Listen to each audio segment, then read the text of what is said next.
The thing that really actually, I think, became the eye-opener here in Silicon Valley is with remote work, when people stopped showing up to their offices because the commute became so oppressive in Silicon Valley specifically.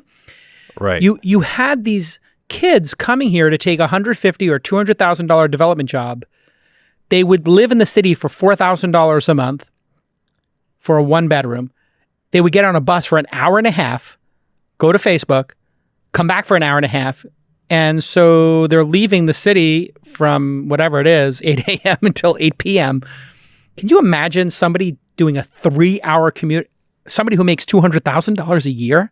It's bonkers. Like, you're living life wrong, right? Like, this is not the model of a great life.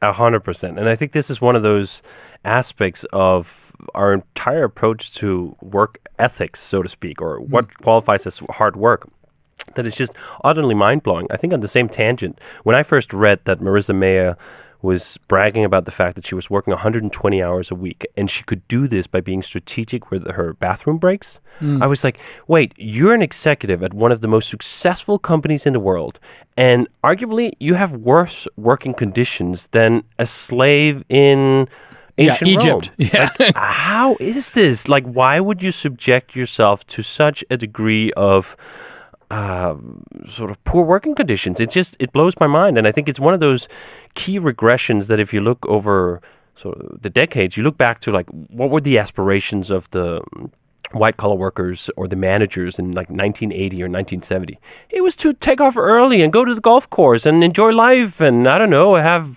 a drink at 4 p.m., right? It wasn't like, hey, how can I stay at work for as many hours as possible?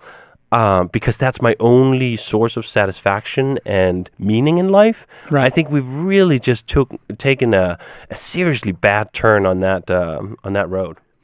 Now, if a person is an elite athlete, Navy SEAL, an artist, and they pursue their art, basketball, ice skating, whatever it is they're doing, training for the Olympics, whatever, and they do it for 60, 70, 80 hours a week, and the time passes really quickly and they love it, you don't have a problem with that.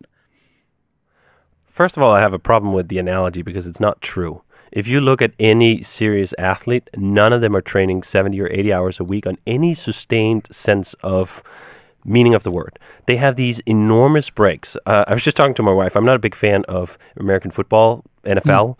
But we were just talking about the season is over. And then I was like, when do they start up again? Like in March or whatever? Yeah. She was like, no, they start up in September. Like, big long break. More than anyone know that you need huge amounts of break. There's been a ton of studies done on this, on, for example, the impact of sleep. There's a great company in Chicago, I think it's called Sleep Advisors. Oh man, I should know this. Well, hopefully we can put it in the show notes. But they consult for major franchises, NFL, NBA, and so on. They've quantified just the dramatic effects you get from getting better sleep, getting better rest. That simply pushing all day, every day, all week, all year, that's not how you make a great athlete. You make a great athlete by doing concentrated, concerted lessons, and then you have tons of rest. And I think this goes for everyone. Regardless of whether you're a musician or you're an athlete or whatever, you need downtime. You need sort of a creative respite when it's a creative pursuit. You need physical respite when it comes to that. I work out with a trainer who's trained Olympians, and one of the things he always goes on and on about is like, dude, training 4 days in a row is just going to destroy your body. You're not going to actually end up being a better athlete. You're not going to end up being better at anything.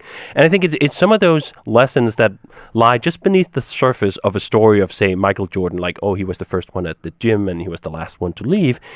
That story has some qualifications that we would be wise to take into account.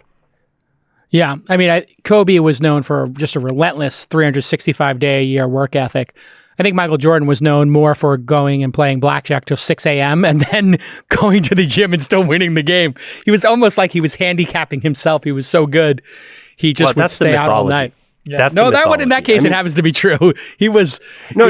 He was a night owl. I get the part. I take the part of like him playing blackjack until 6 a.m. Yeah. I don't take the part about Kobe working out 12-hour days for 365 days a year. That just doesn't happen.